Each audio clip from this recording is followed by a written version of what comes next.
starter kit to look after the education of the younger generation when it comes to having sex for the first time. And this is not actually an encouragement to have sex, but more starting to have an understanding for what that experience might be like, how to best prepare yourself, both mentally and physically, so that when you actually have the experience, you really have a good time.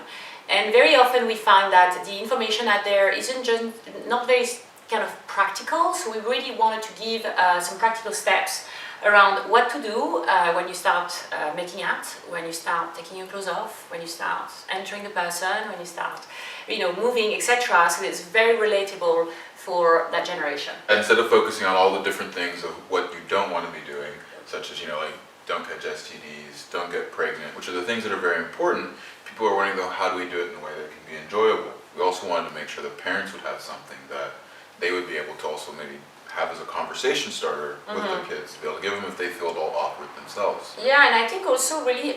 importance of soft skills when it comes to sex for the first time. It's not just a functional act where am I going to be able to last long enough, am I going to be able to know what to do. It's also, am I in the right mindset, in the right, am I emotionally available to even be with another person, can I communicate with another person rather than be shut down and muted and anxious about what's going to happen. So very often what we miss out there is those soft skills, how to touch, how to communicate, how to relate, how to listen, and so that there is actually safety that's established for the experience to be a lot more pleasurable for both parties.